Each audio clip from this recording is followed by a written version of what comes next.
अस्सलामुअलैकुम। Welcome to novels narrative. कैसे हैं आप सब? उम्मीद करती हूँ कि खैर वाफियत से होंगे जी। तो आज हम स्टार्ट करने जा रहे हैं अपने नॉवल की नेक्स्ट एपिसोड, लेकिन उससे पहले अगर आपने अभी तक चैनल सब्सक्राइब नहीं किया तो जल्दी से चैनल सब्सक्राइब कर लें, बेल आइकन दबा दें ताकि हर आने वाली नई वीडियो आपको मिलती रहे। लाइक कमेंट और शेयर करना मत भूलें, ठीक है जी। तो चलें बगैर वक्त ज़ाया किए हम अपनी आज की एपिसोड स्टार्ट करते हैं और देखते हैं कि हमारी आज की एपिसोड में क्या होता है। वो किचन में आई, नीम गर्म दूध का ग्लास बनाया और तमाम हिम्मतें मजतमा और ची कड़ा करके उसके कमरे की जानब गई। कमरे में दाखिल हुई तो वो बेशरम आदमी सामने ही शर्टलेस सोफे पर बुरे जमान गोद में लैपटॉप रखे मुंह में कुछ चबा रहा था। उसे आते देख एक गहरी सी निगाह उस पर डाली। लाख खुद पर काबू पाने की कोशिश के बावजूद उसकी इन निगाहों की तपिश से दिल कानों में दड़का था। डोर लॉक कर दो, कल्ब की जानब से अगला हुक्म आया। मिनाहिल ने पीछे मुड़कर डोर लॉक कर दिया। सोफे की साइड टेबल पर दूध का ग्लास रखा। ये आपने मंगवाया था? जान छुड़ाने वाला अंदाज था। वो बेड पर जाने लगी। इधर आओ, सोफे पर बैठो, मुर्तज़ा ने संजीदगी से कहा था। वो उसके मुंह नहीं लगना चाहती थी, सो चुपचाप जरा सा फासला रखकर सोफे पर बैठ गई थी। दूध का ग्लास उठाओ और पियो इसे, क्योंकि इसकी आज तुम्हें ज़्यादा ज़रूरत है। सरसराता सा मायनी खींच लहजा था बोलकर उसने दांतों तले लब दबाया था। मुझे किसी भी चीज़ की कोई ज़रूरत नहीं है, आप मेरी फ़िक्र में हल्कान मत हो। अंदाज जान छुड़वाने वाला था, मगर सच तो ये था कि उसकी रीढ़ की हड्डी में सनसनाहट सी हुई थी। वो लैपटॉप बंद कर चुका था और उसे साइड पर रखा। मिनाहिल जल्दी से वहां से उठने लगी जब कल्ब ने उसकी कलाई थामी थी। मिनाहिल का रंग सफ़ेद पड़ा। एक हल्के से झटके पर वो कल्ब की गोद में किसी पके आम की तरह गिरी थी। मिनाहिल के हाथ उसके कंधों पर आए थे। मुर्तज़ा ने उसकी कमर के गिर्द सख्तरीन गिरफ्त बनाई थी। कल्ब, वो घबराई थी। उसके माथे पर पसीने के नन्हे नन्हे कतरे देख कल्ब गहरा मुस्कुराया था। इतना डर क्यों रहे हो मन्नू? प्यार करूँगा, बस खा थोड़ी जाऊँगा। मुर्तज़ा ने उसके कान की लो को लबों में दबाते अपने इरादे बताए तो मिनाहिल की रही सही जान भी निकलने के दर पे हो गई थी। कल्ब छोड़े मुझे, मुझे नहीं करना कोई प्यार व्यार। वो मछली और अपनी कमर पर बंधे वो हाथ खोलने की कोशिश की। मन्नू, आज जितनी मज़ाहमत करोगे उतनी ज़्यादा शिद्दत बर्दाश्त करनी पड़ेगी। उसे सुकून से कहते उसका दुपट्टा गले में से निकाल कर साइड पर रखा था। आप मुझे इस तरह, उसके अल्फाज से मुंह में ही दम तोड़ दिया था जब मुर्तज़ा ने उसके होंठों पर अपने होंठ रखे थे। वो आंखें बंद किए आज फुर्सत से मोहब्बत का जाम पीना चाहता था, मगर मिनाहिल ने उसे ऐसा करने नहीं दिया और ज़ोर लगाकर चेहरा दूसरी जानब मोड़ लिया। वो गहरे गहरे सांस भरने लगी। आखिर इन घनी मूंछों को आग क्यों नहीं लगती थी जो हर बार मिनाहिल का दम निकाल देती थी। मगर कल्ब ने उसी जानब अपना चेहरा मोड़कर दोबारा उसके लबों को अपनी कैद में लिया था। मिनाहिल ने फिर चेहरा मोड़ना चाहा, मगर अब की बार उसके बाल कल्ब की पुरशिद्दत गिरफ्त में फंसे थे। वह अब हिल भी नहीं पा रही थी और लम्हा ब लम्हा कल्ब के अमल में शिद्दत आ रही थी। हाथ जो दूसरी गुस्ताखियाँ कर रहे थे वो अलग उसकी जान निकालने दे रहे थे। होंठों पर जलन के एहसास ने उसे नढाल कर दिया था, मगर वो सैराब कहाँ हो रहा था। यह जानबूझकर उसे बोलने का मौका नहीं देना चाहता था कि वो उसकी गुर्बत से इनकार कर पाती या गुरेज बरतने की हिम्मत कर पाती।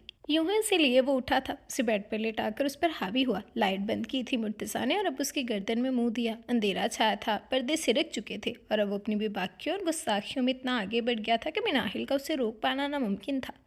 कल्ब, वो फूट फूट कर रो दी थी। उसकी शिद्दत सहती वो आदमी होने लगी थी। कल्ब ने उसकी भीगी आंखों को बारी बारी नरमी से चूमा था। जब कल्ब को लगा कि वो उसकी गिरफ्त में है, मुकम्मल उसकी दस्तरत में है, तो उसके लम्स और कुर्बत में खुद ब खुद नरमी आ गई थी। मिनाहिल उसकी बाहों में बेदम सी थी।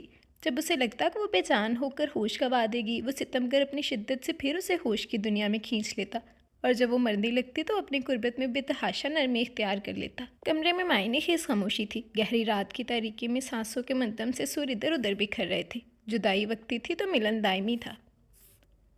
मनेहा अपने कमरे में बिस्तर पर चत लेटी छत को घूर रही थी। आज उसे घर आए दूसरा दिन था। राहिला बेगम ने उसकी आंखों की वीरानी देख बारहा उससे पूछा कि कोई बात तो नहीं, कोई परेशानी, मगर वो हर बार उनको टाल गई।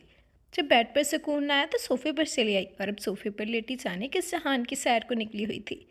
जब शुरू दिन से खुद से तय किया था कि अगर इतने अरसे राहम के साथ रहने के बावजूद भी उससे मोहब्बत ना हुई तो वो उसकी ज़िंदगी से निकल जाएगी, तो अब फैसले की घड़ियां आन पहुंची थी जो मनेहा की रगों से उसकी ज़िंदगी और जान खींच रही थी।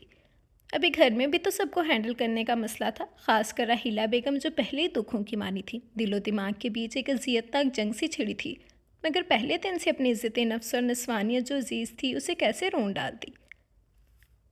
सुनहरी बेल उसकी आस्तीन पर काढ़ आई हूँ, बरे थे जो ख्वाब आंचल में उस पर झाड़ आई हूँ। मोहब्बत की एक भी निशानी अब नहीं बाकी, किसी को फेंक आई हूँ, किसी को फाड़ आई हूँ। मैं जिंदा खाक में खुद को मिलाऊं किस लिए आखिर, सो ज़हन दिल से माजी की मट्टी झाड़ आई हूँ। मोहब्बत से कहीं प्यारी मुझे बाबा की इज्जत है।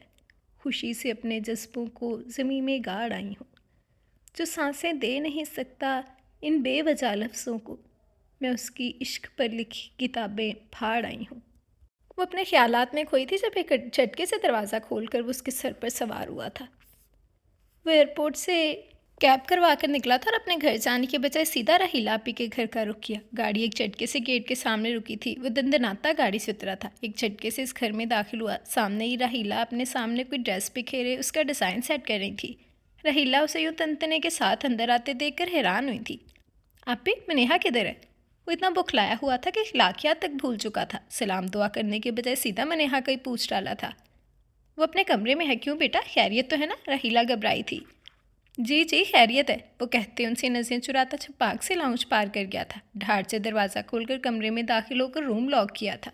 वो जो सामने सोफे पर सर टिकाए बैठी किसी गैर मरे नुक्ते को घूर रही थी, गड़बड़ाकर उठी थी। स्याह शिकनज़दा लिबास, आंखों के गिर्द स्याह हल्के, गिरियाए जारी नमा, शिद्दत जब से चूर सुर्ख आंखें और सता हुआ चेहरा। राहम एक पल में उसके अंदर तक झांक चुका था। नेहा ने हैरत से उसे देखा। वो बिना ठना दुल्हा बना डिनर सूट में बेतहाशा हैंडसम एंड डैशिंग कोर्ट जाने के बजाय सीधा यहाँ चलाया था। अब क्यों और किससे? वो दंदनाता एक चुस्त में उस तक पहुँचा था। जब से आई हो मुझसे बात क्यों नहीं कर रही तुम?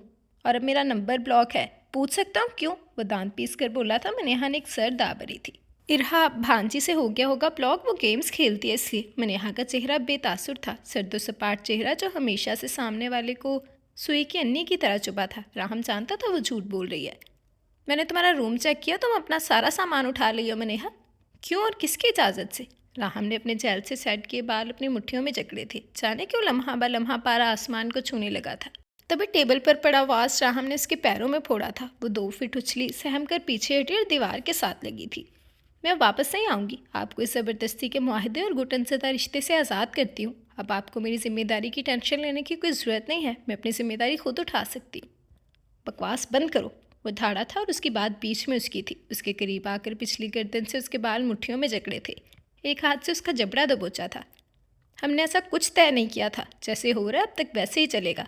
और अब तो सब ठीक होने वाला ना, सब अपनी अपनी जगह पर दुरुस्त हो जाएगा। मैं अब सब ठीक कर दूंगा। वो अपने लाल अंगारा आंखें उसकी आंखों में गाड़ कर बोला था। मनेहा ने एक झटके से उसके सीने पर हाथ रखकर उसे खुद से दूर धकेला था। छोड़े मुझे, हाथ मत लगाई। आप उससे मोहब्बत करते हैं, वो आपसे मोहब्बत करती है। तो मैं कौन होती हूँ जो आप दोनों के बीच कांटा बन जाऊँ? या मुझे आपके सर पर मुसल्लत होने में कोई दिलचस्पी नहीं है? मनेहा ने अपने कलेजे पर पत्थर रखा हुआ था। वो नहीं चाहती थी इस खुदगर्ज और बेमहर शख्स के सामने वो अपना एक आंसू भी बेमोल करे। मगर लाख ना चाहने के बावजूद आज लहजा पर आ गया था। आंखों ने ऐन वक्त पर दगाबाजी कर दी थी, तभी आंखों से सेल रवा हुआ था। मगर वो उसकी आंखों में देखने के बजाय उसके पैरों की जानब देख रही थी। वो फिर करीब आया था और अब तो जारहाना अंदाज में उसकी कमर में हाथ डालकर उसे खुद में भेजा था। उसकी गर्दन के गिर्द हाथ लपेटकर उसका चेहरा झटके से अपने चेहरे के इस कदर करीब किया कि राहम के सांसों की तपिश से नेहा को अपना चेहरा झुलसता हुआ महसूस हुआ था। ओ कॉमन मुन्नी, बंद करो अपना ये बेनियाजी और लापरवाही का नाटक और बोल दो मुझे कि नहीं रह सकती मेरे बगैर। उसे पाकर मैं तुमसे दस्तबरदार हो जाऊँ, ये खाम ख्याली अपने दिमाग से निकाल दो तुम तो बेहतर है। वरना मैं क्या कर गुजरूँगा ये खुद भी नहीं जानता। क्या करेंगे आप? मैं पूछती हूँ क्या कर सकते हैं आप? वो लाल अंगारा भीगी आंखें उसकी आंखों में गाड़ कर बोली थी। तुम्हारी कसम मन, मैं तुम्हारी आंखों के सामने खुद को शूट कर लूँगा, खुदा की कसम। वो भी उसकी आंखों में आंखें डालकर बोला था। बनिहा हैरत से फटी हुई निगाहों से उसे देखे गई। राहम ने उसकी भीगी सुर्ख सुलगती आंखों पर अपने नर्म लब रखे थे। खुद ब खुद गिरफ्त में नरमी आई थी। उसकी खुद की भी तो आंखें नम थीं। छोड़ो मुझे राहम, आखिर आप चाहते क्या हैं? उसका नरम लम्स पाते भी नाम मछली की तरह तड़पती उसके लम्स जख्मों पर नमक सा महसूस हुआ था। मैं फ़िलहाल ये चाहता हूँ कि मेरा नंबर अनब्लॉक करो मनेहा और अपने इस छोटे से दिमाग से तमाम फजूल ख्यालात निकाल दो। मेरे साथ नहीं आना, मत आओ। सामान पैक करो, अभी कभी मैं तुम्हें अम्मी बाबा की तरफ छोड़कर फिर वापस जाऊँगा। राहम की गिरफ्त में फिर सख्ती आई थी। हरगिज़ सही। उसके अल्फाज मुंह में ही दम तोड़ गए थे जब राहम ने उसके लबों से वो तमाम अल्फाज चुन लिए थे। बनिहा ने उसके कंधों पर हाथ रखकर उसे खुद से दूर करने की भरपूर कोशिश की, मगर बुरी तरह नाकाम हुई थी। बनिहा का चेहरा सांस बंद होने की वजह से सुर्ख पड़ने लगा था, मगर इस जालिम को आज उस पर रहम कब आ रहा था? दिल, दिमाग और रगों में उबाल खाती तमाम वहशत पर इस नरम गरम लम्ब से ठंडक फुहार सी पड़ रही थी। तो वो क्यों पीछे हटता? मनेहा के लब पर कट आया था। वो खुद से झटके से दीवार से लगाता, उसके कंधे पर सर रखता, सख्ती से आंखें बीच कर मुँह और जज्बों के तूफान पर बंद बांधने की कोशिश में हलकान होने लगा। वो जिसकी सांसें धुंधकनी की तरह चल रही थी, अब गहरे गहरे सांस भरकर सांस संवार करने की कोशिश करने लगी थी। सांस संवार हुई तो होश आया कि वो किस सिचुएशन में खड़ी है। दुपट्टा सोफे के साथ गुफ्तो शनीद में मसरूफ था और वो उसके सीने से लगा गर्दन में मुंह दिए खड़े गहरे गहरे सांस ले रहा था। नेहा के आंसू कंधे पर गिरे तो उसे होश आया था। अपनी लाल अंगारा आंखें उसकी आंखों में गाड़ी थी। नेहा, सामान पैक करो तो मैं अम्मी बाबा की तरफ छोड़ दूँ।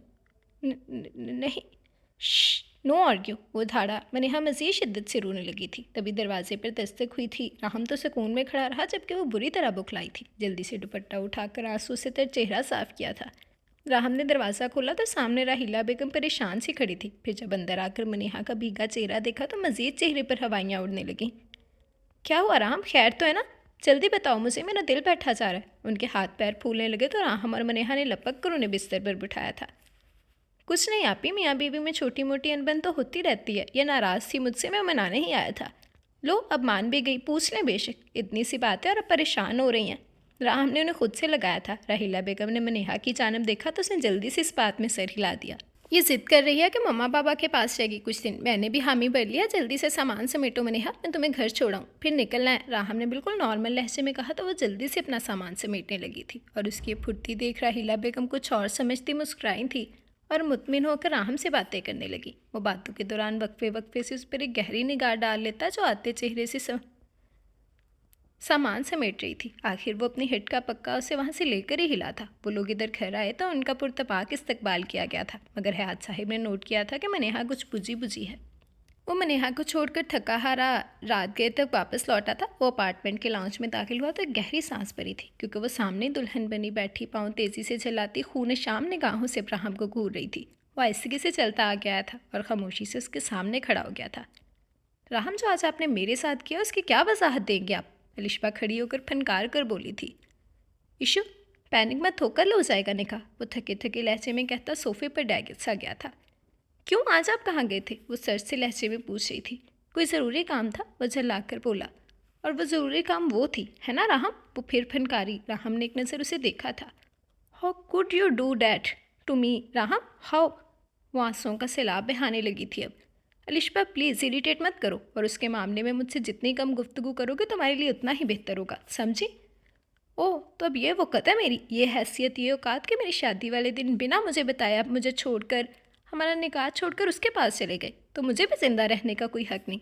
अलिशबा ने जब देखा कि पूरी तरह उसकी तरफ मुतवज्जा है तो इधर उधर देखकर फ्रूट बास्केट में से छुरी उठाई और अपने कलाई पर रखी थी। राहम लपक कर उसकी जानब बढ़ा था और कलाई मोड़कर उसमें से ज़बरदस्ती छुरी की खींची और दूर फेंकी थी। ये क्या पागलपन है इशू, पागल तो नहीं हो गई हो? ऐसी कोई बात नहीं है, निकाह सुबह हो जाएगा। फॉर गॉड से होश करो और मुझे परेशान मत करो।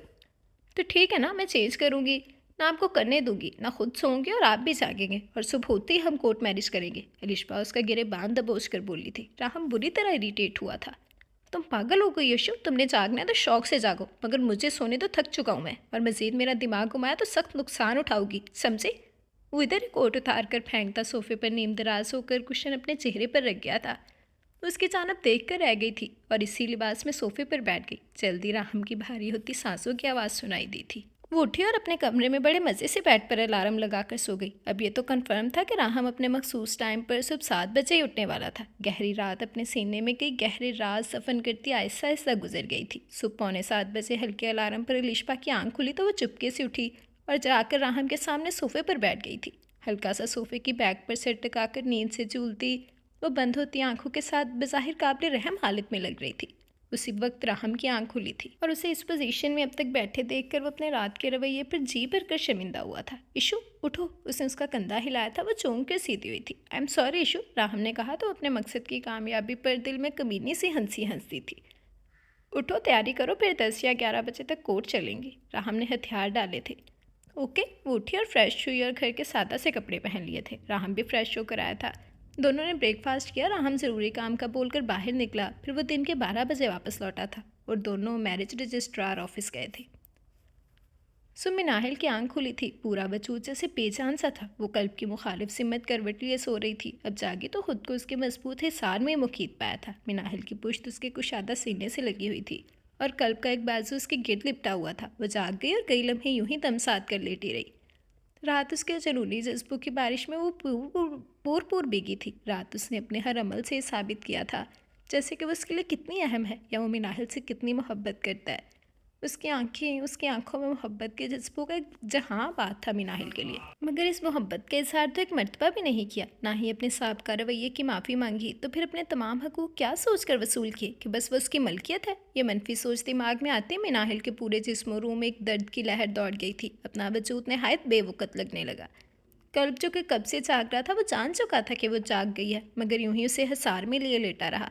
अब जाने उसके छोटे से दिमाग में क्या खिचड़ी पक रही थी, वो सोच कर रह गया। उसे पाकर रात कल्ब की रग रग में एक सरशारी और सुकून सा उतरा था। वो जैसे मुकम्मल हो गया था, उसका अधूरापन पूरा हो चुका था। मिनाहिल को जब पता चला कि कल्ब भी जाग रहा था, वो कंफर्टर दबोच कर अपने आप पे सिमट गई थी। वो ज़रा सा ऊपर हुआ और उसके कान की लौ पर अपने लब रखे थे। क्या सोच रही है मनु, आखिर वो पूछ बैठा। आपने मेरे साथ ऐसा क्यों किया? कड़े शब्द के बावजूद उसका लहजा बर्रा गया था। कुछ अनोखा तो नहीं किया, वो भी अपने नाम का एक था। गाल से थाम कर उसका चेहरा हल्का सा अपनी जानब घुमाया था, मगर वो उसकी जुनून खेजियों से घबराई हुई उसे निगाहें मिला कब रही थी। निगाह इन मूँछों पर थी जिनकी मीठी सी चुभन से उसका पूरा वजूद सनसना रहा था। आपने, वो बोलकर दांतों तले लब दबाकर अपने आंसू पीने लगी। क्या मैंने क्या? वो उसके माथे पर लब रखते हुए बोला था। आपने मुझसे मोहब्बत का इजहार भी नहीं किया। वो अपनी अना को कुचलती वह मुश्किल बोल पाई। सांस फिर से अटकने लगी थी। तो वो जो सारी रात लगा रहा वो क्या झक मारता रहा? मैं वो इजहार ही तो था। तुम्हारा शौहर लफाजी पर नहीं अमल पर यकीन रखता है। अगर कोई कमी बेशी रह गई है तो और इजहार करूँ मैं? वो सुकून से बोला था, मगर उसकी आखिरी बात पर वो बौखला ज़रूर गई थी।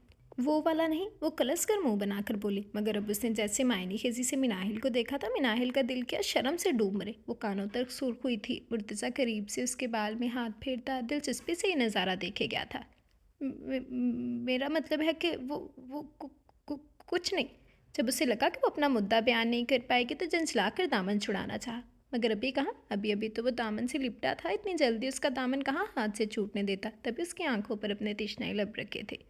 वो अच्छी तरह समझ चुका था कि वो क्या चाहती है, मगर सामने भी वो था, अपने नाम को कल मुर्तज़ा, जिसे अपने लिए उसके जज्बात महसूस करने थे। वो उसकी आंखों में झांक ले या दिल में, वो बुरी तरह खिसमिसाई और निगाहें चुरा गई थी। मन्नू, मेरी तरफ देखो, इधर मेरी आंखों में। कल्ब ने उसका चेहरा थोड़ी सी थाम कर अपनी जानब करने की कोशिश की थी। मिनाहिल ने एक पल को उसकी आंखों में झाँका और फिर निगाहें झुका गई थी। अब बताओ, इन आंखों में क्या नजर आया तुम्हें कि मैं तुम्हारे लिए क्या महसूस करता हूँ? मुर्तज़ा ने उससे सवाल पूछकर अब उसे बड़ी मुश्किल में डाला था। इन बहकी निगाहों में तो रात का जो जज्बों का खुमार था, वो मिनाहिल के लिए देखना और उसे डिफ़ाइन करना नामुमकिन में से एक था। मुझे नहीं पता। आपकी आंखें हैं कोई ब्लैक बोर्ड नहीं जिस पर आपने कुछ तहरीर फरमा दी और मैंने पढ़ लिया? वो झंझलाई जबकि सामने वाला गहरा मुस्कुराया था। ओके, तो फिर ये बता दो कि रात के मेरे हर अमल से क्या महसूस किया तुमने? मुर्तज़ा की शोशे पर वो बुरी तरह से सिटपिटाई थी। वो इसका हिसार तोड़ने की ख्वाहिशमंद थी, मगर काश ये मिनाहिल की मर्जी से मुमकिन हो पाता कि कल्ब ने उसकी कमर के गिर्द बाजू हमायल करके फिर उसे सीने में बींचा था। कल्ब छोड़े मुझे, फुफ्फो में नाश्ते के लिए इंतज़ार कर रही होंगी। वो फिर से उसे पागल होते देख उसकी जसारतों पर रोने वाली शक्ल बनाकर बोली। अच्छा बताओ, मेरा तुम्हारे लिए जुनून साबित करते इन निशानात के बारे में क्या ख्याल है? इनसे भी कुछ महसूस नहीं हुआ तुम्हें? अब उसकी गर्दन और दूसरी गहराई की जानब इशारा करते बोलता साफ अब उसे चिढ़ा रहा था। मिनाहिल का दिल किया अपना माथा पीट ले। सुब सुब किसे मुंह लगा बैठी थी वो भी इस नाजुक सूरत हाल में कि जब वो पूरा का पूरा उस पर काबज़ हुआ पड़ा था। मिनाहिल कंफर्टर में छुपी थी। मुझे कुछ नहीं जानना, कुछ नहीं समझना, कोई इजहार विजहार नहीं चाहिए मुझे। अब प्राय मेहरबानी दूर हटे और मेरी जान छोड़ दें। वो चिलमिलाई थी। मुर्तज़ा उसकी पतली हुई हालत देखकर गहरा मुस्कुराया था। और अगर मैं फिर तुम पर काबिज हो जाऊं तो क्या करोगी? हाँ, ये आदमखोर ड्रैकुला खा जाएगा तुम्हें। कल्ब ने हल्के से कंफर्टर खींचकर जिन वाले अंदाज में हंसते उसे डराना चाहा था। वो बुरी तरह मचली और उसे खुद से दूर झटका था। वो कहका लगाकर हंसा, बेड से उठा, ड्रेसिंग से अपना ड्रेस निकालकर वॉशरूम घुस गया था। मिनाहिल जल्दी से उठी और अपना हुलिया दुरुस्त किया और फिर कंफर्टर में दबक गई। वो जब तक फ्रेश होकर कमरे से बाहर नहीं निकल गया, मिनाहिल कंफर्टर में से नहीं निकली थी। आखिर वो बाहर गया तो मिनाहिल भी फ्रेश होकर बाहर आई थी। अपने घने लंबे बालों में टॉवल रगड़ती वो आईने के सामने आई तो खुद को देखकर हैरान रह गई। वो निखरी हुई सी कोई और ही मिनाहिल लग रही थी। कल मुर्तज़ा की मिनाहिल अपने वजद में से उसका अक्स नज़र आया था। उसने पूर उस पर अपना रंग चढ़ा डाला था और ये मोहब्बत का रंग था। वाकई मोहब्बत के कई निशानात उसने उसके वजूद पर छोड़े थे। अब उन्हें छुपाएगे कैसे? उफ, वो शख्स हमेशा उसकी मुश्किलात बढ़ा दिया करता था। अब कमरे से बाहर निकलना दुनिया का मुश्किल तरीन काम लग रहा था। मन्नू, आखिर उसी आदमखोर ड्रैकुला की आवाज़ आई तो वो हड़बड़ाई थी। जी? वो वो कहती दुपट्टा अच्छी तरह उड़े बाहर निकली थी। लरसते कदमों से किचन में गई, जहाँ डाइनिंग टेबल पर नाज़ा बेगम और वो बातें करने में मसरूफ़ थे। वो निगाहें चुराती जल्दी से चूल्हे की जानिब बढ़ी थी। नाज़ा बेगम ने मंजर एक मरतबा पहले भी देखा था, मगर कुछ अधूरा सा था, कुछ कमी सी थी। मगर आज कुछ अनोखा था, कुछ अछूता। मिनाहिल के अंग से फूटती एक और वजूद की खुशबू जो उसमें आज रच बस गई थी। कोई और ही कहानी सुना रही थी। उसका शर्माना, झिझकना, निगाहें चुराना उनकी जहानदीदा निगाहों से छुपा नहीं रह सका था। नाज़ा बेगम ने अपनी रूह तक में तमानियत का एहसास उतरा महसूस किया था। वो मैरिज रजिस्ट्रार ऑफिस में थे। वो कोई फीलिंग, कोई एहसास महसूस नहीं कर पा रहा था। अजीब ही सूरत थी। फिर जज के सामने उन्होंने जाबुक बोल के मरहला तय किया और दोनों ने साइन किए। सिर्फ एक दूसरे के जिस्म एक दूसरे के नाम कर दिए थे। कम अज़ कम राहम को तो यही लगा था। अलिशबा बहुत खुश थी, जबकि राहम उसकी बातों पर हूँ हाँ में ही जवाब देता रहा। जाने क्यों, मगर उसे लग रहा था वो बहुत बड़ी ख़यानत कर बैठा है। वो बहुत बड़े गुनाह का मर्तकब हुआ है। साइन करते वक्त उसे अपने अंदर से कुछ छन सी टूटने की आवाज़ आई थी। सीने में कुछ उलझा हुआ सा था, जैसे दो सुर्ख भीगी आंखें तसव्वुर के पर्दे पर बार बार लहराती उसे घुटी घुटी आवाज़ में चीख कर बेवफा बोल रही थी, जैसे घुटी घुटी आवाज़ में चीख कर बेवफा बोल रही थी जैसे। और ये एहसास उसे बेचैन बेसकून किए दे रहे थे। वो दोनों घर वापस आए। राहम उसे घर छोड़कर अपने अंदर की वहशत, तन्हाई और बेचैनी को कम करने के लिए अपना ध्यान बटाने ऑफिस को चला गया था। अलिशबा घर में कुछ खास तैयारियों में मसरूफ़ हो गई थी। वो रात गए तक अपार्टमेंट में दाखिल हुआ तो अपार्टमेंट में कुछ गैर मामूलीपन महसूस हुआ था। लाउंज में आया तो ताज़ा गुलाबों की महक सांसों से टकराई थी। वो हैरत ज़्यादा सा आगे बढ़ा, गहरा सा सांस भरकर अपने रूम में दाखिल हुआ तो अलिशबा की इस बेबाक हिम्मत और जुर्रत और इन तैयारियों पर अंगिश्ते बदना सा रह गया था। कमरे में ताज़ा गुलाबों की मसहरी सजाई गई थी।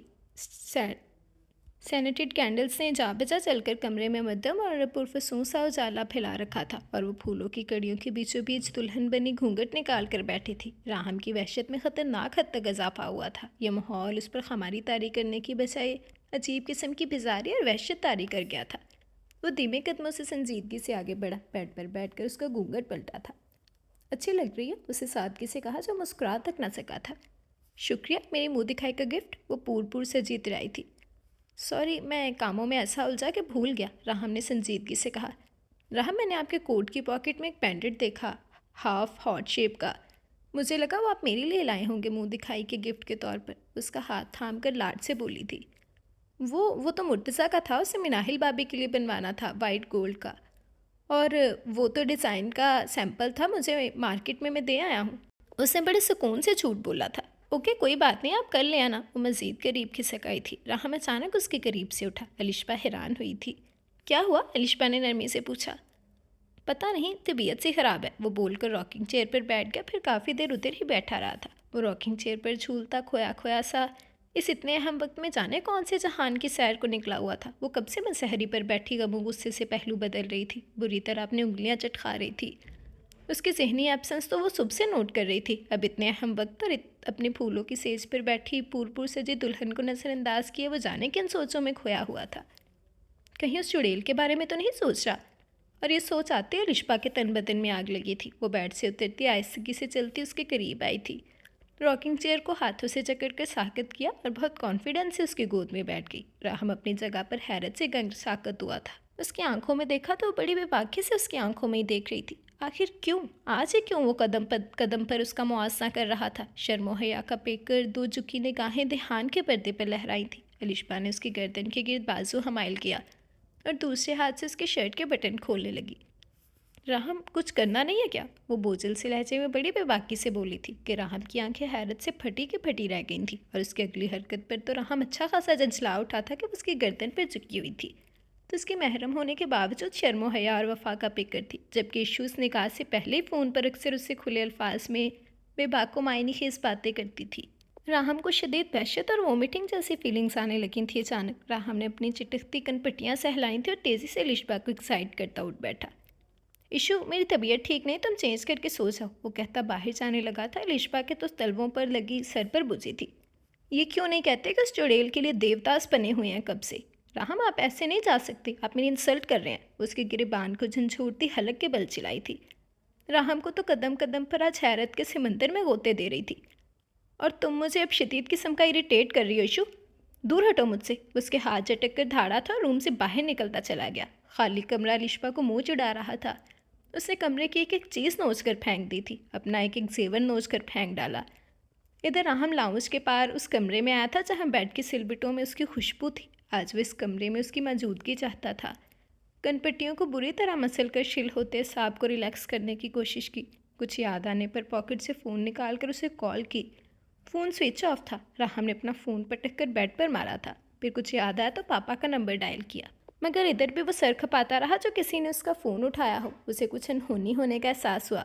कहीं मम्मा पापा को पता तो नहीं चल गया, या मनीहा ने उन्हें कुछ बता तो नहीं दिया। ये सोचते ही अपार्टमेंट की छत जैसे उसके सर पर आ गिरी थी। 2 दिन से वो इस कमरे में गोशा नशीन था। अलिशा लाख छटपटाई, काफ़ी ड्रामे भी रचाई, मगर उसे मुतलिक परवाह नहीं थी। जैसे राहम ने उसकी अचानक मुड़कर देखा भी नहीं था। दिन में उसका अलिशा के साथ नॉर्मल रवैया रहता। वो उसके साथ उठता बैठता, ब्रेकफास्ट भी उसी के साथ करता और ऑफिस से वापस आकर डिनर भी उसी के साथ। मगर रात होते ही वो खुद को मनीहा वाले कमरे में बंद कर लेता और इशू तिल मिलाकर रह जाती। अब भी राहम ऑफिस से थका हारा वापस आया था। फ्रेश होकर बाहर आया, सामने ही वो टेबल पर ऑर्डर किया गया खाना लगा रही थी। अलिशा ने बगौर उसे देखा था। ब्लैक ट्राउज़र और वाइट टी शर्ट में कमबख्त बला का हैंडसम लग रहा था, मगर वो अभी तक तिश्ना थी। सहरा में भटकते उस मुसाफिर की माने जिसके बिल्कुल सामने पानी का मीठा चश्मा हो। उसे देखे मगर वो उसमें से एक बूंद पानी तक न ले सकी। उसकी सोचों के तसलसल को राहम की भारी संजीदा आवाज़ ने तोड़ा था। अलिशा, जब तुम्हें मालूम है कि मुझे बाहर का खाना नसीब नहीं पसंद तो क्यों ऑर्डर करवाया? घर भी क्यों नहीं बनाया कुछ? आजकल वो बात बात पर झंझलाहट का शिकार था। कल इतनी मेहनत से बनाया था, क्या हुआ? आपको वो भी रूखा फीका लगा? उसमें भी आपने मिनट में कीड़े निकाल दिए, इसीलिए ऑर्डर किया। वो सुकून से बोली थी। जाने क्या घोल घोल कर पिराती रही है कि कुछ अच्छा ही नहीं लगता साहिब बहादुर को, वो बिड़बिड़ाई थी। मगर राहम की तेज़ समातों ने ये बात अच्छी तरह ऑब्जर्व की, इसीलिए उसे घूर कर रह गया था। वो गड़बड़ाई और जल्दी जल्दी खाना सर्व करने लगी थी। चुपचाप खाना खाया गया था। फिर इशू ने उसे भाप उड़ाती कॉफ़ी का मग थमाया, जिसे लिए वो बाहर लॉन में चला गया था। इशू भी अपना मग उठाकर उसके पीछे ही चली गई थी। इशू, पहले किचन तो समेट लेती, कितना बुरा लगता है किचन का फैलावा। राहम ने नागवारी से कहा कि उसकी निफासत पसंद तबीयत को कहाँ गवारा था गंद फैलाना और बिखरा हुआ किचन। कर दूंगी राहम। अच्छा सुने ना, लॉन्ग ड्राइव पर चले? इशू ने लाड से कहा था। मैं थका हुआ हूँ इशू, प्लीज़, राहम ने दामन बचाया। अच्छा, अंदर रूम में जाकर कोई रोमांटिक सी मूवी देखते हैं, क्या ख्याल है? उसने एक्साइटेड सा होकर एक और पेशकश की थी। बिल्कुल नहीं, मैं जितना थक चुका हूँ तो अब सोऊंगा। वैसे भी सुबह ऑफिस के काम से मुझे शायद लाहौर जाना पड़ जाए।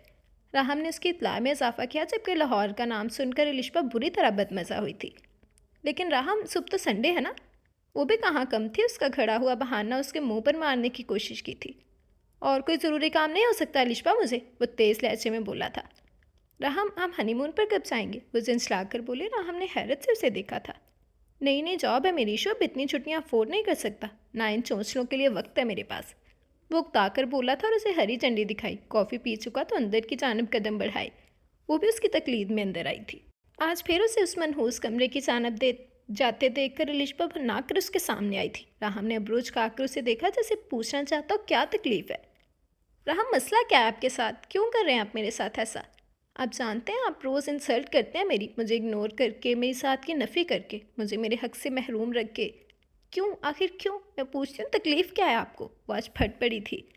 यही तो मैं तुमसे पूछना चाहता हूँ अलिशा कि तुम्हें क्या तकलीफ़ है? 7 माह इशू, 7 माह मैं उसके इंसल्ट करता रहा, उसे इग्नोर किया, उसकी ज़ात की नफ़ी भी की, उसके हर हक से महरूम रखा, उफ तक ना की उसने। उसने तो कभी पलट कर मुझसे नहीं पूछा कि मैं उसके साथ ऐसा क्यों कर रहा हूँ। और हैरत की बात है इशू कि जब मैंने तुम्हारे सामने एक गैर इंसानी और गैर इखलाकी शर्त रखी, तब भी तुम्हें यह हकूक़ फ़राइज़ याद नहीं आई। ना ही तुमने मुझे याद करवाया, तो अब क्यों तुम्हें यह हकूक़ फ़राइज़ याद आ रहे हैं इशू?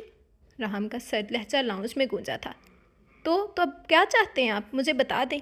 मैं ये चाहता हूँ कि तुम मुझे इरिटेट और मुझे इस रिलेशन के लिए फ़ोर्स करना बंद करो। अभी मेरा दिलो दिमाग इस रिश्तों को एक्सेप्ट नहीं कर पा रहा, तो मेरे सर पर सवार हो मत हो। वो 7 माह सब्र तहम्मुल से गुजार सकती है, तुम 17 दिन निकाल कर दिखाओ मुझे, शायद मेरा दिल तुम्हारी जानब राग़ब हो जाए। वो फनकार कर कहता धाड़ से दरवाज़ा खोलकर इस रूम में दाखिल हुआ था। उसके पीछे ही लपकी तो राहम दरवाजे में फैल कर खड़ा हो गया और उसे घूरने लगा। राहम, मेरी बात सुने, प्लीज़ ऐसा मत करें मेरे साथ। मैं कुछ नहीं कहूँगी आपको, ना रिलेशन के लिए फ़ोर्स करूँगी, बस अपने साथ एक ही रूम में जगह दे दें प्लीज़। वो गिड़गिड़ाई। राहम ने एक सर्द सी आह भरी थी। वो लम्हे, वो पल याद आए जब वो बार बार और हर बार चुपचाप से तन्हा छोड़कर दूसरे रूम में चली जाया करती थी, ताकि राहम किसी दोहरी अजियत से दो चार ना हो जाए। और उसके सामने खड़ा वजूद उसे मुसलसल जिज कर रहा था। राहम ने ठग से दरवाज़ा उसके मुंह पर बंद किया था। चटकती कनपट्टियों को सहलाया। इधर घर में जहरा बेगम समेत कोई उसका फ़ोन नहीं उठा रहा था। मोबाइल फ़ोन से उसे ब्लॉक कर दिया गया था शायद, और लैंडलाइन उतार दी गई थी। उसने एक मिनट पर फिर फ़ोन निकाला और मनेहा का नंबर डायल किया, जो कि फिर से अनरीचेबल आ रहा था। अब की बार फ़ोन दीवार पर मारकर चिकनाचूर किया था। चटकते असाब, पसलियों से सर पटकता दिल, उसे किसी पल किसी सूरत सुकून नहीं आया था। नींद की देवी भी तो रूठ चुकी थी। ना पूरी रात नींद आई, बस किसी तरह कतरा कतरा रात के साथ खुद पिघला था। फजर की अजान होते साथ ही वो तैयारी करके गाड़ी लेकर निकला था। मनेहा किचन में जोहरा बेगम के साथ जल्दी जल्दी हाथ चला रही थी। 11 बजे का वक्त था। नाश्ता तो सुबह 8 बजे का कर ही चुके थे। अब जोहरा बेगम का भांजा इटली से तशरीफ़ ला रहा था, तो स्पेशल प्रोटोकॉल देना तो बनता था ना। वो दोनों अनवाओ इकसाम के खाने बनाने में सर खपा रही थी। और इनकी इस सगोदू पर हयात साहिब कितने दिनों बाद अखबार का मुतालिया करते हल्का सा मुस्कुरा रहे थे। जब बाहर छोटे से पोर्च में गाड़ी की मखसूस आवाज़ आई तो वो तीनों बुरी तरह चौंके थे। हयात साहिब के माथे पर अनगिनत बल पड़े थे। जोहरा बेगम जो आज इस सदमे से कुछ बाहर आई थी, गाड़ी की आवाज़ सुनकर चेहरा लट्ठे की तरह सफ़ेद पड़ गया। हयात साहिब को मल्तजई निगाहों से देखा, जिनके चेहरे पर चट्टानों से सख्ती दर आई थी। मनेहा के भी पैरों तले से ज़मीन खिसक चुकी थी। मनेहा बेटा, अंदर अपने कमरे में जाओ। हयात साहिब की गुस्से से बाल खाती आवाज़ लाउंज में गूंजी तो मनेहा जल्दी से किचन से निकलकर अपने कमरे में भाग गई। वो जो इत्मीनान से अंदर आ रहा था। इतने दिनों बाद दीदार की ख्वाहिश जो दिल में अंगड़ाई लेकर बेदार हुई थी, हसरत में बदल गई कि बस उसकी पीठ ही देख पाया। रुखे रोशन का दीदार तो नहीं हो पाया था। अस्सलाम वालेकुम, उसने बाआवाज़ बुलंद सलाम किया, जिसका जवाब देना हयात साहिब ने ज़रूरी नहीं समझा था। वो जोहरा बेगम की जानब आया, जो उसे सीने में पींच कर माथे पर प्यार दिया करती थी, मगर अब हयात साहिब की जानब नम निगाहों से देखकर उसकी जानब से पीठ मोड़ गई थी। राहम ने संजीदगी से उन्हें देखा और हयात साहिब के करीब आया। क्या बात है बाबा, खैरियत तो है? कोई नाराज़गी आप लोगों की मुझसे? राहम ने संजीदगी से पूछा तो हयात साहिब उसकी डिटाई पर अशश कर उठे थे। अखबार एक तरफ रखते हुए उसके सामने रूबरू आ खड़े हुए थे। तुमने दूसरी शादी कर लिया राहम? हयात साहिब की सरसराती सर्द आवाज़ लाउंज में गूंजी तो राहम के चेहरे का रंग उड़ गया था। राहम की ज़ुबान तालू से चिपक चुकी थी। बोलता क्या, जबकि हयात साहिब उसके जवाब के मुंतज़िर खड़े थे। 3 बंदों के बीच कब्रिस्तान सा सन्नाटा छाया हुआ था। राहम अबरी खयात, मैंने कुछ पूछा है तुमसे। आसान जुबान में एक सवाल पूछ रहा हूँ, जर्मन में नहीं। जो बहरे बने मेरा मुंह देखे जा रहे हो। तुमने दूसरी शादी की है कि नहीं? हाँ या ना? हयात साहिब धाड़े थे। जोहरा बेगम ज़िंदगी में पहली मरतबा इतने कूल माइंडेड और तहम्मुल मिजाज हयात साहिब को यूँ अपना टेम्पर लूज़ करते देख रही थी। हाँ बाबा, मैंने की है, मगर चटाख चटाख जनाटेदार थप्पड़ों की आवाज़ लाउंज में गूंजी तो जहरा बेगम दुपट्टे में मुंह दिए रोने लगी थी, जबकि अपने कमरे के दरवाजे से चिपकी कड़ी मनेहा बेतहाशा रोते थर थर कांप रही थी। अभी कल ही तो उसकी उदासी और मुसलसल रोते रहने को नोट करके हयात साहिब ने कस्में देने पर उसे सब कुछ उगलवा लिया था। नाजुक जान कब तक ये बोझ अपने नातुआ कंधों पर लाद कर फिरती। फिर जब सारा बोझ हल्का हो गया तो वह इन दोनों की खातिर फिर अपने खौल में सिमट गई थी। अब ना मुझे कुछ कहना है ना कुछ सुनना है। जो कुछ भी तुमने उस यतीम बच्ची के साथ किया, चुल्लू भर पानी में डूब मरो राहिम अब्रिक हयात। उसकी माँ को मैंने अपनी बेटी बनाकर पाला, और उस माँ ने मुझ पर भरोसा करके अपनी सबसे लाडली बेटी मुझे सौंप दी। अरे कम अज़ कम अपने बाप की मान की इज्जत ही रख लेते। हयात साहिब ऊंची आवाज़ में अपने दिल की भड़ास निकाल रहे थे, जबकि वो मुजरिमों की तरह सर झुकाए खड़ा सब सुन रहा था। राहम अभी के अभी मनेहा को तलाक दो, हयात साहिब ने दो टोक लहजे में कहा तो राहम की रीढ़ की हड्डी में सनसनाहट सी हुई। राहम ने बेख्तियार अपनी माँ की जानब मदद तलब निगाहों से देखा, जो निगाहें चुरा गई थी। सुना नहीं तुमने? बहरे हो गए हो क्या? अब तो भूल ही जाओ कि मैं इसे 7 दिल बच्ची को तुम जैसे बेगैरत, नाखलफ, कमजर्फ, बदकिरदार और काट के उल्लू के साथ रहने दूंगा। और बाबा प्लीज़ मुझे बदकिरदार तो मत कहें। वो सब कुछ चुपचाप सुनता रहा, मगर जब बात किरदार पे आई तो सख्त बुलबुला ही तो उठा था। वो तो तुम हो, और अब से बड़े काट के उल्लू के जिसने जहाँ लगाया तुम पागलों की तरह लग पड़े। नहीं तो घरवाली के होने के बावजूद यूँ गुल्ले खिलाते फिरते। मुझे कुछ और नहीं सुनना, ना किसी बहस में पड़ना है। तुम अभी के अभी मनेहा को तलाक दो। उनके गुस्से की इंतहा से लाल बबू का चेहरा देख राहम के रोंगटे खड़े हुए थे। वो सामने आकर खुद मुझसे डाइवोर्स मांगे तो मैं दे दूंगा बाबा। राहम ने निगाहें झुकाए हुए एक और पत्ता फेंका, मगर अब खुद उसकी शिल होते साहब ने साथ ना दिया था। मनेहा मनेहा बाहर आओ बेटा, अभी के अभी। हयात साहिब की आवाज़ थी कि सोरा इसराफील, जो मनेहा के कानों में फोंका गया था। उसकी टांगें बेजान हो चुकी थी, मगर ये कमज़ोर पड़ने का वक्त नहीं था। अब जबकि उसके बड़ों ने उसके सर पर दस्ते शफकत रखा था, तो उसे भी इस मोहब्बत को अपनी जूती की नोक पर रखना था, जिसने उसकी हैसियत को 2 कौड़ी का बनाकर रख दिया था, और उसके साथ साथ उसके पूरे वजूद को सवालिया निशान बना डाला था। वो दुपट्टा अच्छे से लपेट कर आंखें रगड़ कर बाहर निकली थी। राहम ने उसके रूह अफ़ज़ा और रगों में सुकून उतारते वजूद को सरतापा गौर से देखा था, जो 4 बंद दिनों में ही किसी नाजुक फूल की तरह मुरझा चुकी थी। सरमई लिबास में वो सोगवार से सीधा उसके दिल में उतरी थी, मगर मनेहा ने एक बार भी उसकी जानब नहीं देखा था, आधी बार भी नहीं, और ये बात सुई की अन्नी की तरह उसे चुभी थी। मनेहा, मैंने एक बाप की हैसियत से तुम्हारे लिए एक फ़ैसला लिया है, अभी जो कि तुमने अच्छी तरह सुना तो होगा। तुम क्या अपने बाप के फ़ैसले से मुतफिक हो? ये फ़ैसला मंजूर है ना तुम्हें? हयात साहिब ने सीधे स्वभाव उससे सवाल पूछा था। जी बाबा, उसे फ़ौरन कहते इस बात में सिर हिलाया। मनेहा को अपनी आवाज़ खाइयों में से आती सुनाई दी थी, जबकि कुछ कीमती, बहुत कीमती चीज़ खो देने का एहसास, नारसाई का अजाब, खाली दामन, खाली हाथ रह जाने का एहसास, दुत्कार दिए जाने का एहसास अभी अभी तो हुआ था उसे। उसके अंदर कुछ क्षण से टूटा। बेयकीन निगाहों से मनेहा का सता हुआ चेहरा देखा था। जाओ मेरी बच्ची, अपने कमरे में जाओ। हयात साहिब ने उसके लरजते वजूद पर एक तरहम और दुख भरी नज़र डाली और उसके सर पर हाथ रखा। वो दोबारा भागकर कमरे में गायब हो गई थी। राहम ने हसरत भरी निगाह इस बंद दरवाजे पर डाली थी। सुन लिया कि कोई हसरत बाकी है? वो सुन रही है। राहम, तुम अभी के अभी से तलाक देकर जाओगे यहाँ से। हयात साहब की आवाज़ में फिर चट्टानों से सख्ती धर आई थी। नहीं बाबा, मैं नहीं दूंगा, राहम ने धीमे, कमज़ोर से मगर अटल लहजे में कहा था। गमो गुस्से से रगें तो उसकी भी तन चुकी थी। चटाख! एक और ज़ोरदार तमाचा राहम का गाल सुर्ख कर गया था। ज़ोहरा बेगम का कलेजा मुंह को आया था। हयात साहिब का बाजू पकड़ा। क्या कर रहे हैं आप? जवान औलाद है, खुदारा बस करें। ममता तड़पी तो वो बेहद रोते इल्तिजा करने लगी थी। देख रहे हो जहरा, इस बेगैरत की दीदा दिलेरी उस बच्ची की ज़िंदगी बर्बाद करके अब भी कैसी डिठाई से बोल रहा है कि उसे आज़ाद नहीं करेगा। इसे बोलो अभी तलाक दे मनेहा को, और उसकी शादी में तुम्हारे भांजे से करूँगा, जो आज इसी मकसद से पाकिस्तान आने वाला है। समझो, रिश्ता पक्का किया मैंने। हयात साहिब राहम के सर पर छत गिराई थी। अब की बार वार कारी था जो सीधा रूह पर पड़ा। तभी उसने तड़प कर हयात साहिब की जानब देखा, जो आज उसे पराये से लग रहे थे। अहानत और तज़लील के एहसास से उसका चेहरा भी सुर्ख पड़ गया था। माफ़ कीजिएगा बाबा, आप मेरे सामने मेरी बीवी को किसी और के हवाले करने की बात कर रहे हैं, जो कि मैं बिल्कुल भी बर्दाश्त नहीं करूँगा। वो मेरी है और मेरी ही रहेगी। मैं पहली और आखिरी बार बोल रहा हूँ, मैं उसे हरगिज़ तलाक नहीं दूंगा। राहम का लहजा इस पर तेज़ हुआ था। राहम, इससे पहले मैं कुछ कर बैठूँ, अपना नापाक वजूद लेकर दफ़ा हो जाओ यहाँ से। जाओ, उसी के पास जाओ, और तलाक तो तुम दोगे मेरी बेटी को, और मैं उसकी शादी भी करूँगा। कर लेना जो तुमसे होगा। वो धाड़े अंदर में नेहा अपने कानों पर सख्ती से हाथ रख गई थी। ठीक है, मार डालें मुझे अपने हाथों से। जब वो बेवा हो जाएगी तो कर लीजिएगा अपने शौक़ पूरे। मेरे जीते जी तो ये मुमकिन नहीं। वो हुर्राया। राहम, बकवास बंद करो और जाओ यहाँ से अभी। ज़ोहरा बेगम ने बीच में मुदाखलत की थी और चिल्लाकर उसे यहाँ से जाने को कहा था। अभी मैं किसी सूरत उसे तलाक नहीं दूंगा। आज नहीं, अभी नहीं, कभी नहीं। सुन रहे हैं ना? वो सुन रही है ना तो सुन ले। नहीं दूंगा मैं तलाक, वो चिल्लाया था और तेज़ी से आंखों की नमी पीछे धकेलता निकला था वहाँ से। और हयात साहिब इतने में ही आम चुके थे। ज़ोहरा बेगम ने उन्हें पानी पिलाया था। रात का वक्त था। वो नाज़िया बेगम के पास उनके बेड पर बैठी थी। अभी अभी इन तीनों ने डिनर किया था। नाज़िया बेगम की तबीयत ख़राब थी।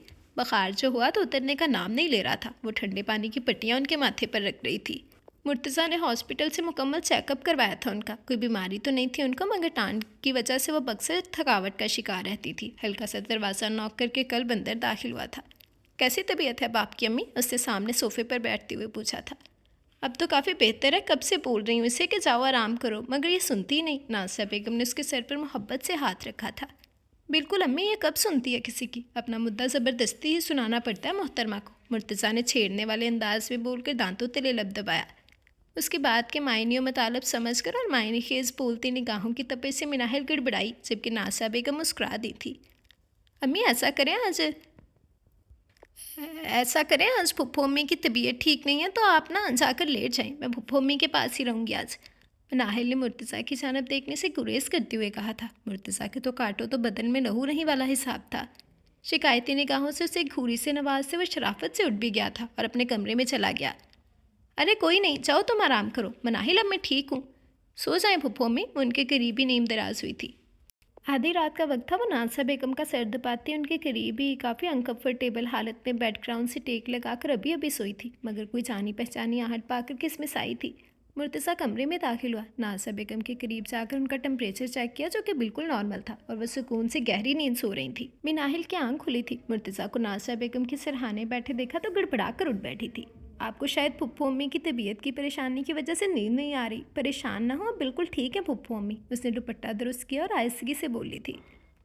अम्मी की तरफ से तो अब कोई परेशानी नहीं, मगर इस घर में एक और वजूद भी है जिससे मेरी नींदें मुझसे छीन रखी हैं। वो पास आए तो नींद आई।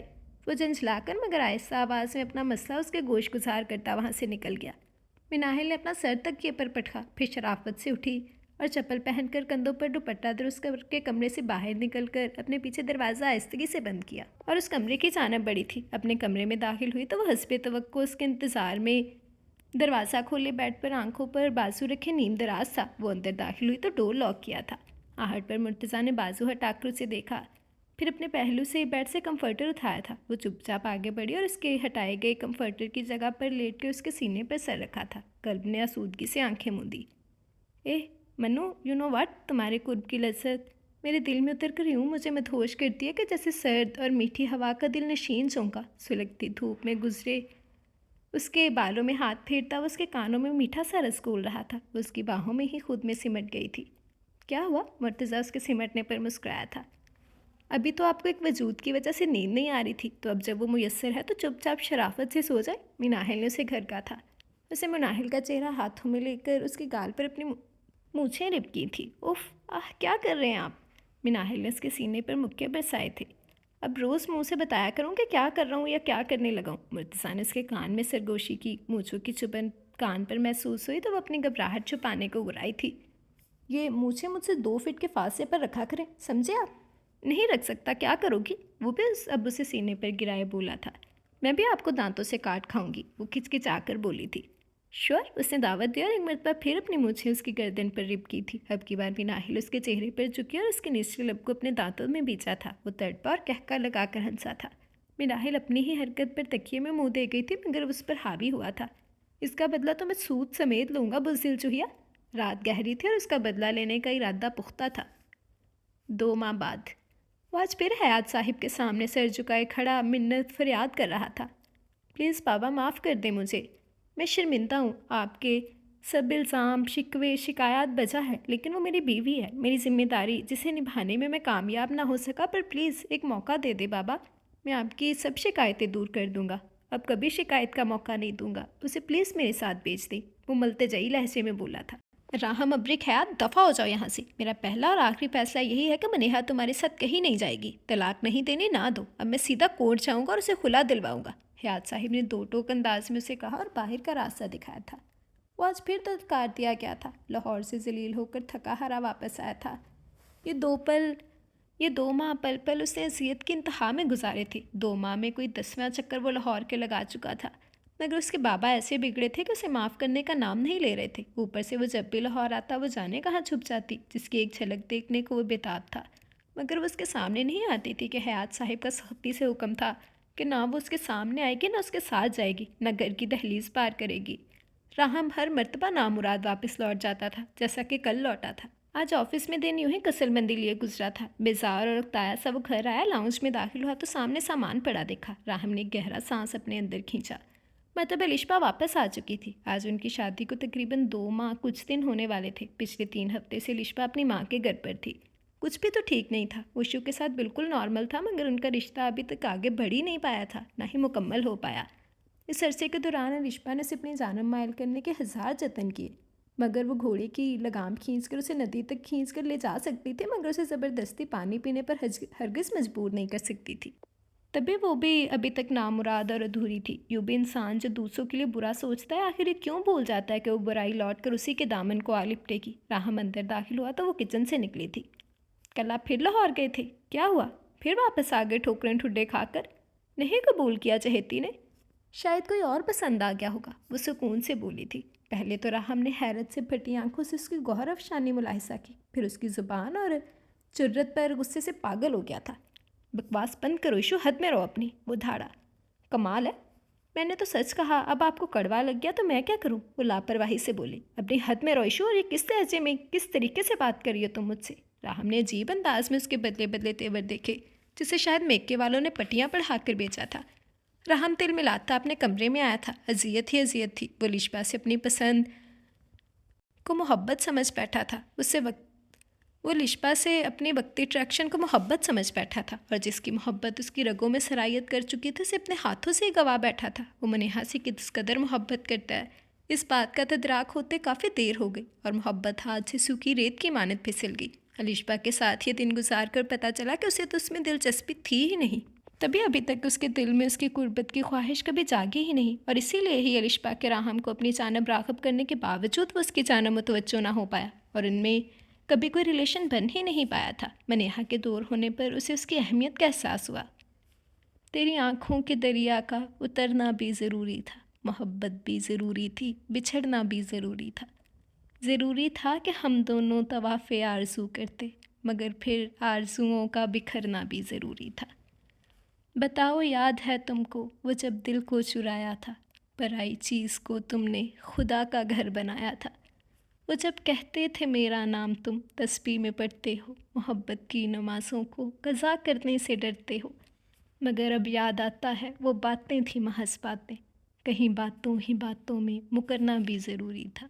वही हैं सूरतें अपनी, वही मैं हूँ वही तुम हो, मगर खोया हुआ हूँ मैं, मगर तुम भी कहीं गुम हो।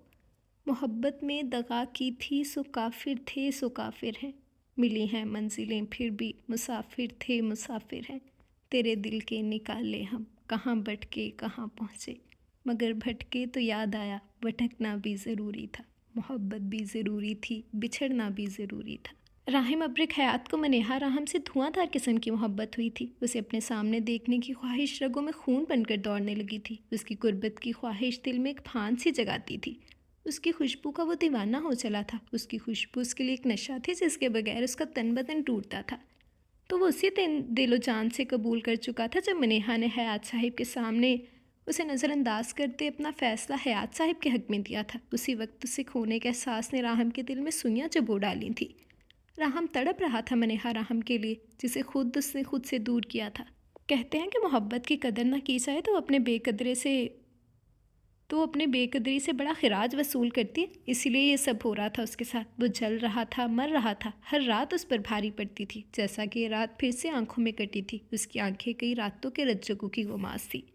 राहम जो उसके लिए माही बेआब की तरह तड़प रहा था। सुबह होते ही फिर घर से गाड़ी लेकर बाहर निकला। तरी रगे, लाल अंगारा आंखें और आंखों में बार बार आती नमी कुछ सोचकर मुर्तज़ा को कॉल मिलाई थी। मुर्तज़ा ऑफिस से लेट नाइट वापस आ रहा था जब उसे दुआ की कॉल आई। उसने फ़ोन यस करके कान को लगाया तो पैरों तले से जैसे ज़मीन ही सिरक गई थी। मुर्तज़ा ने गाड़ी भगाई थी और फ़ौरन दुआ के घर गया। वो जानता था ये वक्त भी आएगा, मगर इतनी जल्दी ये सोचा ही नहीं था। उसने तो बाला ही बाला तैयारी की थी और अब इतनी एमरजेंसी पड़ गई थी।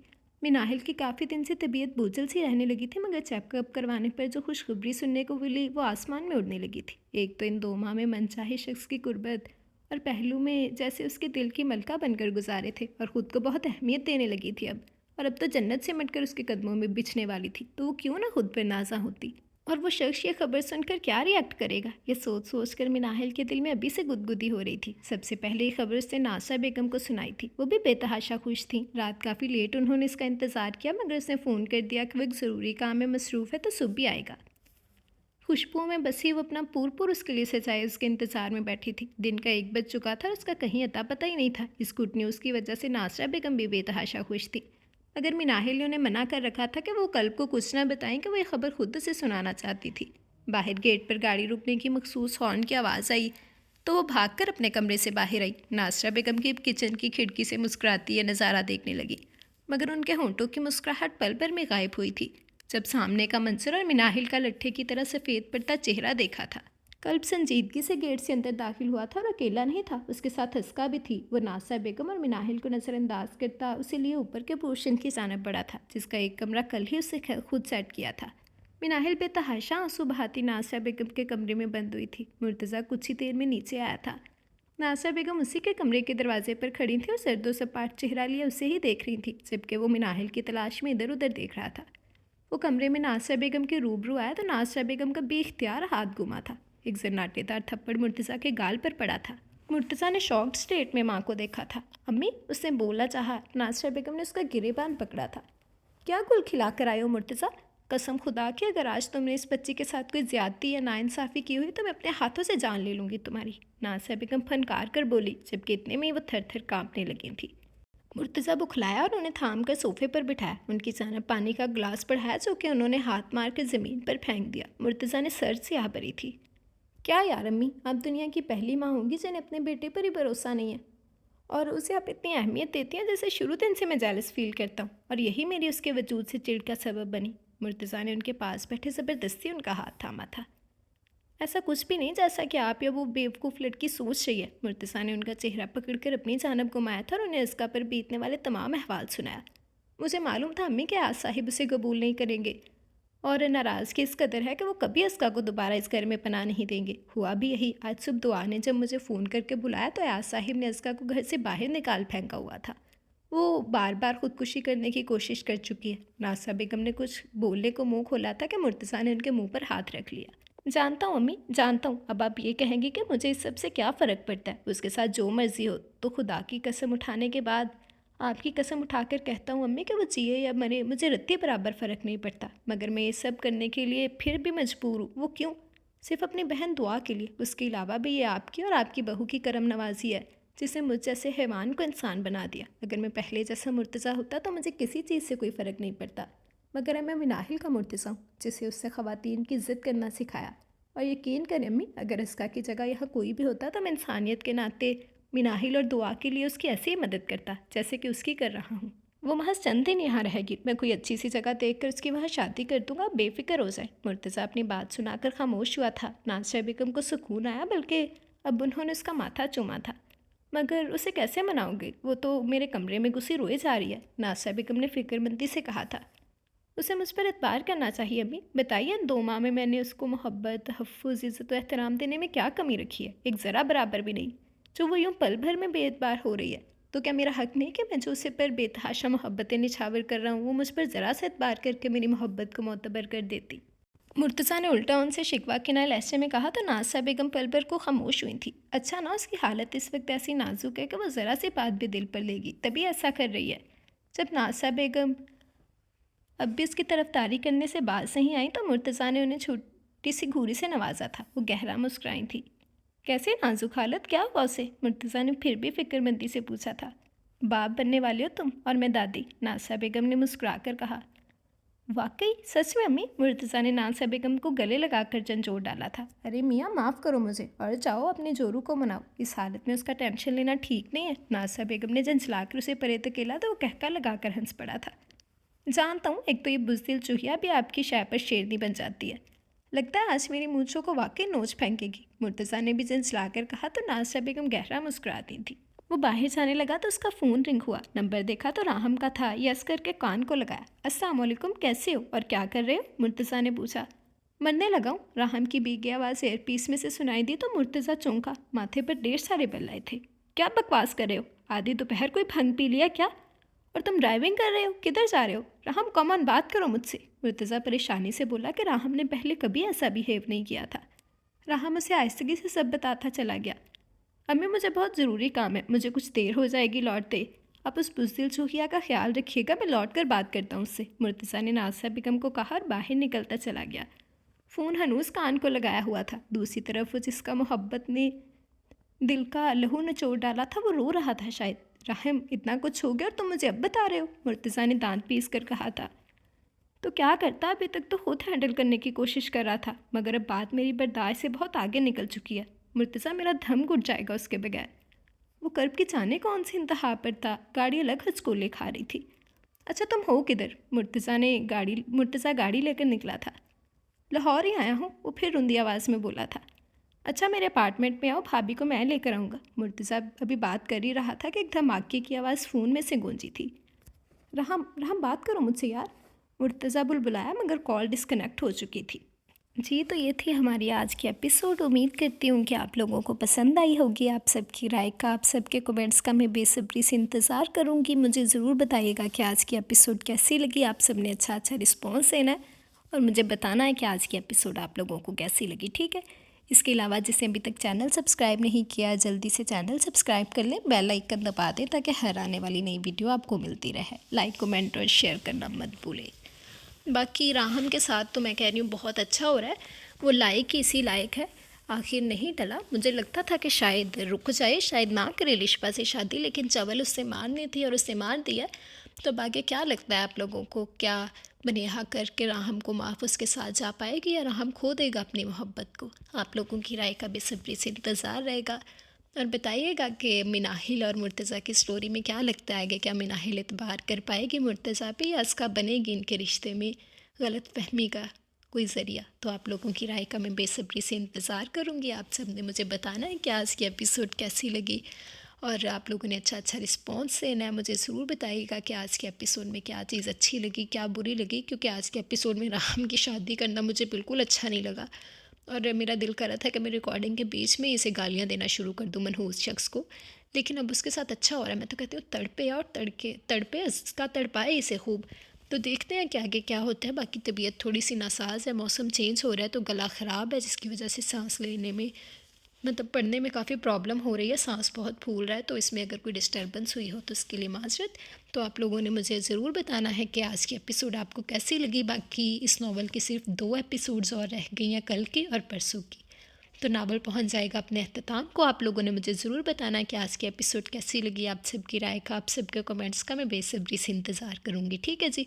तो चले हम लोग एक दफ़ा अपना कमेंट सेक्शन देख लेते हैं, फिर अपनी वीडियो एंड करेंगे जी। तो चले हम कमेंट सेक्शन देखते हैं। सबसे पहले मोहम्मद तुफ़ैल का कमेंट है, अस्सलाम वालेकुम आपी जान जी, कैसी हैं आप। नावल बहुत एपिसोड बहुत अच्छा था, बहुत शुक्रिया आपका। वालेकुम अस्सलाम, अल्हम्दुलिल्लाह मैं बिल्कुल ठीक हूँ, आप कैसी हैं। थैंक यू वेरी मच, आपको अच्छा लगा, मुझे खुशी हुई। आगे भी आपकी राय का बेसब्री से इंतज़ार रहेगा। मुझे ज़रूर बताइएगा कि आज की एपिसोड कैसी लगी। ठीक है जी।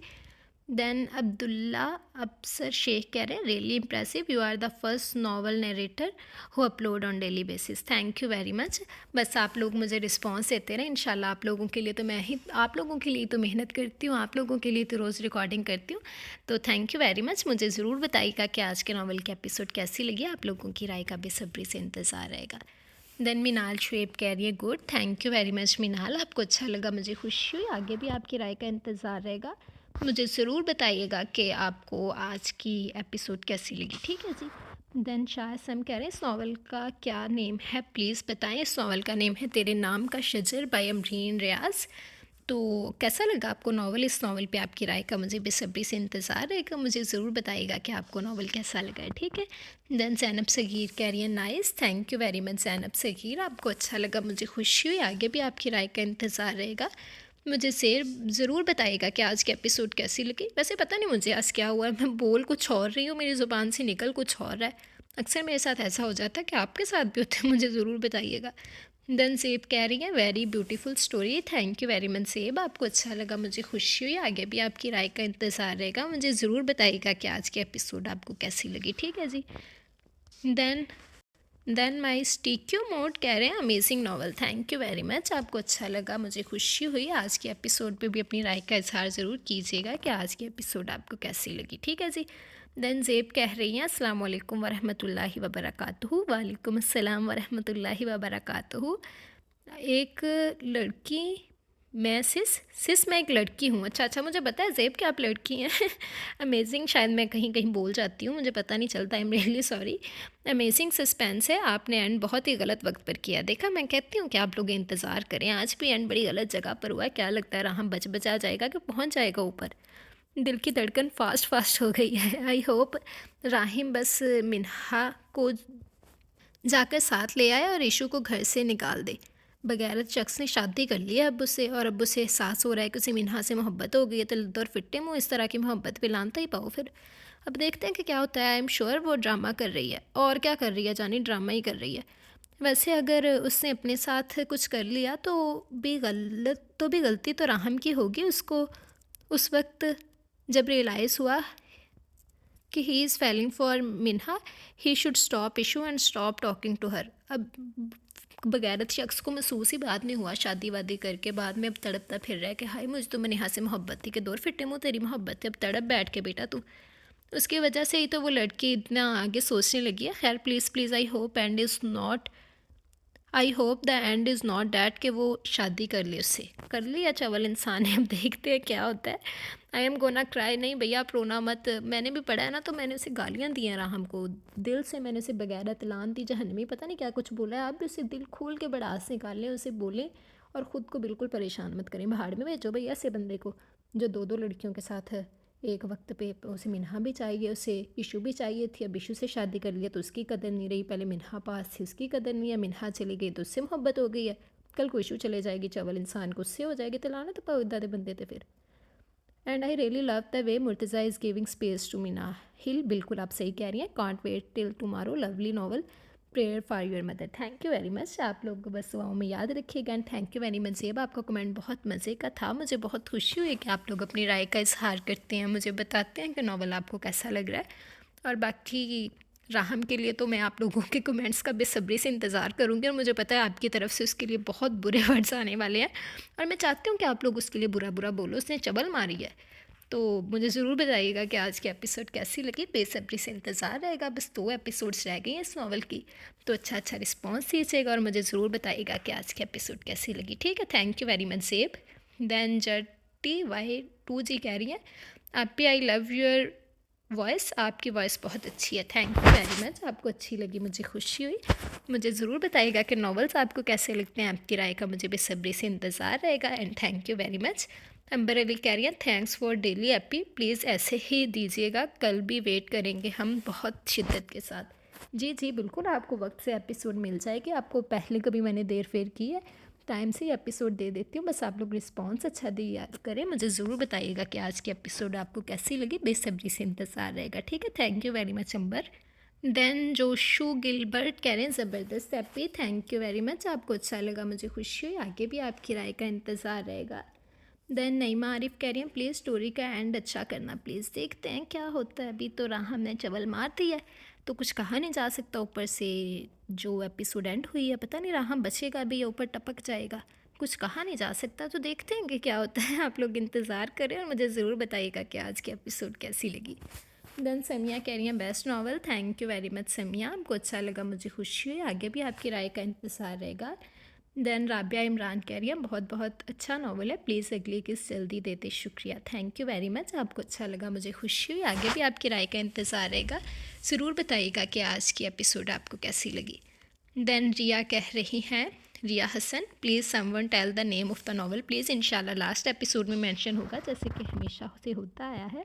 देन कामरान सिद्दीकी कह रही हैं, so sweet happy, thank you very much Kamran, आपको अच्छा लगा, मुझे खुशी हुई। आगे भी आपकी राय का इंतज़ार रहेगा। देन मलिहा, वैसे मलिहा मेरी वाहद लिसनर ऐसी हैं जिन्हें कोई नावल अच्छा भी नहीं लगता और ये बाज भी नहीं आती है ना मलिहा। आपके सिर्फ 1-2 कमेंट्स ही हैं जो पॉजिटिव आए हैं, बट कोई ना, हो जाता है, किसी की चॉइस किस तरह की होती है, किसी की किस तरह की होती है। फिजूल सी स्टोरी थी। उफ, सच्ची में ऐसा है क्या?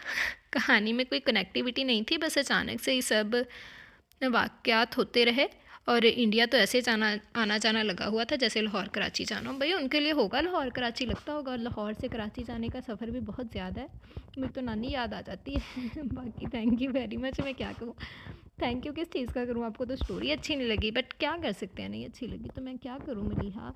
कोई बात नहीं, आज वाली आप स्टोरी सुने, उम्मीद करती हूँ कि आपको पसंद आई होगी। मुझे ज़रूर अपनी राय का इजहार कीजिएगा कि आज की स्टोरी आपको कैसी लगी है। ठीक है, बल्कि जो अभी हम नावल पढ़ रहे हैं, आज की तो एपिसोड थी। देन कौसिया ख़ान कह रही है, nice episode, thank you very much Kausia Khan.